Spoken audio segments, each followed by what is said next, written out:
आज मैं आपको एक ऐसी प्रक्रिया दिखाने जा रहा हूँ जो कि संभव नहीं थी इस महीने में और ऐसी सर्दी में। पर इस बार पता नहीं क्या ऐसी बात हुई कि वो संभव हो रही है और हैरानी सी बात की है।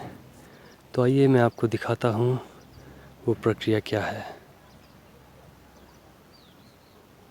हमारे दर्शकों, मैं आज आपको ये बताना चाहता हूँ कि नवंबर का महीना आने वाला है तकरीबन एक हफ़्ते बाद, और हमारे सेब के पेड़ों में फ्लावरिंग तो पहले हो चुकी थी कुछ तकरीबन 20 दिन पहले। और आज मैं अपने बगीचे में आया हूँ थोड़ा सर्वे करने। तो मुझे इसमें तो सेब के दाने दिख रहे हैं। अब ये सेब के दाने की ग्रोथ को देखते हुए ऐसा लग रहा है जैसे कि ये सेब बन के तैयार हो जाएंगे कुछ टाइम में। पर ऐसा होना तो नहीं चाहिए क्योंकि अब सर्दी बढ़ती जा रही है दिन पर दिन। पर हैरानी इस बात की हो रही है कि नवंबर के महीने में भी सेब जिस साइज़ के हिसाब से अभी बढ़ रहे हैं, इस हिसाब से तो ये दिसंबर के एंड में जाके कहीं अपना फुल साइज़ पकड़ेंगे। पर मुझे लगता नहीं ऐसा होगा।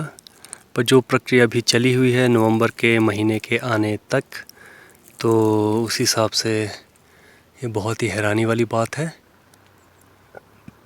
और ये रेड गोल्डन का पेड़ है। एक्चुअली इसमें पॉलिनेट के लिए कलम लगाई थी इस पेड़ में।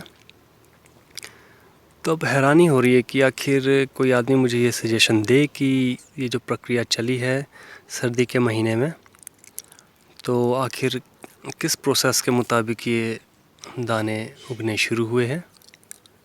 फ्लावरिंग भी काफ़ी अच्छी हुई थी, वो तो तकरीबन बहुत सारे पौधों में हुई थी, पर दाने इसमें कुछ ज़्यादा ही बढ़िया ग्रोथ के हिसाब से चले हैं।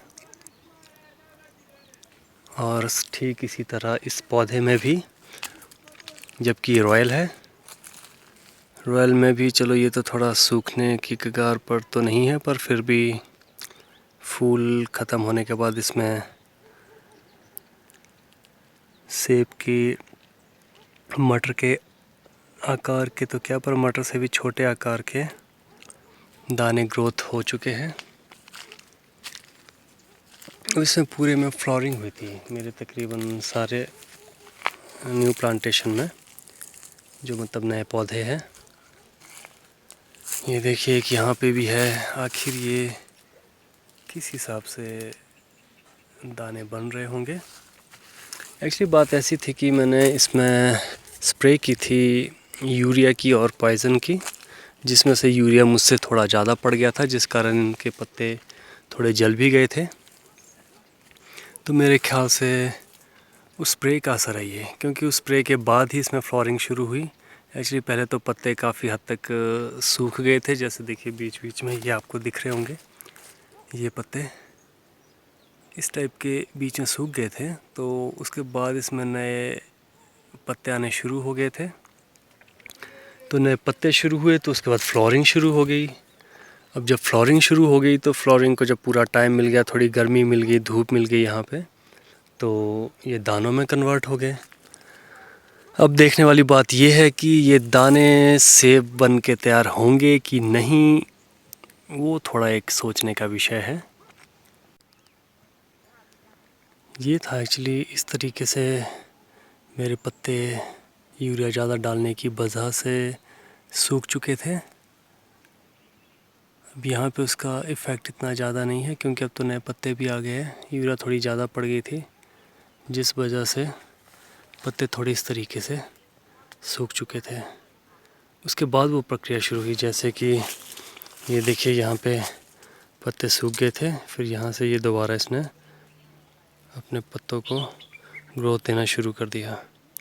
जैसे कि ये देखिए इस तरीके से फूल लगने शुरू हुए थे। तो क्या, पर बात ये है कि ये वाली जगह है शील, जो कि ठंडा प्लेस है जहाँ पे धूप कम लगती है। तो यहाँ पे भी फ्लावरिंग हो रही है। और जो मैंने इससे पहले आपको क्लिप दिखाई थी उसमें दाने लगने शुरू हो गए हैं। तो ये प्रक्रिया सारे बगीचे में शुरू हो गई। अब देखिए ये वाला भी, इसमें भी दाने उगने शुरू हो गए हैं। अब फ़र्क तो रहता है, जहाँ पे धूप होगी वहाँ पे दाने थोड़े जल्दी लगेंगे, पर जिस हिसाब से इसमें सेब के दाने लगे हैं तो वो देख के तो काफ़ी अच्छा लग रहा है। अब पता नहीं फिर ये गर्मी में क्या इसका रिज़ल्ट देगा, क्योंकि जो दाने गर्मी में लगने चाहिए थे वो अभी लग रहे हैं सर्दी में, तो ये चीज़ देखने वाली होगी। बाकी आप भी मुझे सजेशन कीजिए, आखिर ये जो प्रक्रिया हुई है किस कंडीशन के मुताबिक हुई है, आखिर ऐसी क्या चीज़ हुई है या ऐसी कौन सी प्रक्रिया हुई है जिस कारण ये इसमें दोबारा दाने लगने शुरू हो गए हैं।